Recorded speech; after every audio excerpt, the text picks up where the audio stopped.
శ్రీ సచ్చిదానంద సద్గురు సాయినాథ్ మహారాజ్ की జై.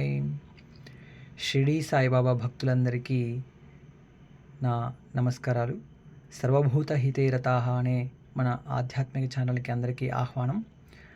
అయితే ఏ గ్రంథాన్ని మనము చదువుకుంటే ఆ యొక్క పరమ గతిని, సద్గురు సాయినాథ్ యొక్క పరమ సాన్నిధ్యాన్ని, మనం సాయిధామాన్ని చేరుకోగలమో అటువంటి గొప్ప గ్రంథరాజము ఏది అని ఆలోచిస్తే మనకి శ్రీ గురు చరిత్రతో సమానమైన, లేదంటే ఇంకా ఎక్కువ అనిపించేటువంటి శ్రీ సాయి సచ్చరిత్ర షిరిడి సంస్థానం వారిది.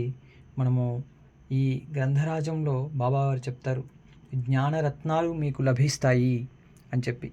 అయితే ఈ గ్రంథాన్ని ఈరోజు పరమ పావనమైనటువంటి పవిత్రమైన గురువారం రోజు, బాబాకి ప్రీతికరమైనటువంటి రోజు మనము ప్రారంభిస్తున్నాము. ఎంతోమంది ఈ రోజుల్లో పారాయణ చేయడానికి సమయం లేక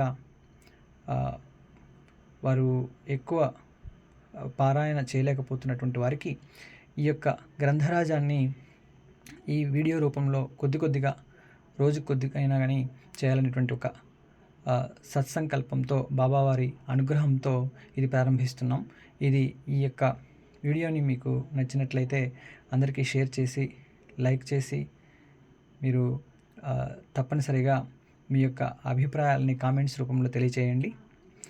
ఇక గ్రంథాన్ని ప్రారంభించే ముందు, ఈ గ్రంథాన్ని రాసినటువంటి వారు హేమాత్ పంత్, ఆయనే గోవింద రఘునాథ్ దాభోల్కర్.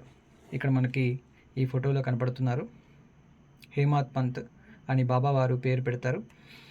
ఈ గ్రంథంలో బాబావారు చెప్తారు, జ్ఞానరత్నాలు మీకు లభిస్తాయి. మనకి మామూలు రత్నాలు లౌకికంగా లభించేటువంటివి మనకి అంతగా ఉపయోగపడకపోయినా ఈ జ్ఞానరత్నాలు మనకి ఎంతగానో ఉపయోగపడతాయి.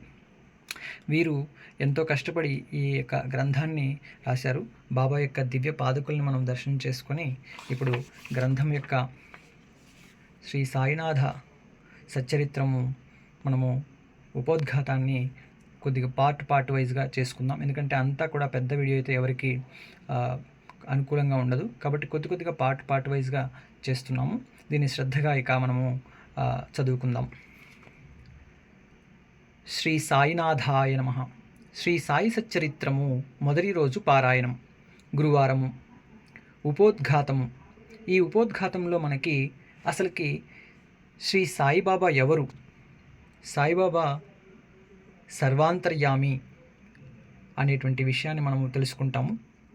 మహారాష్ట్రలో, ఆ దేశంలో ఎక్కువ మంది వారందరికీ కూడా సుప్రసిద్ధమైనటువంటి గ్రంథము శ్రీ గురు చరిత్ర.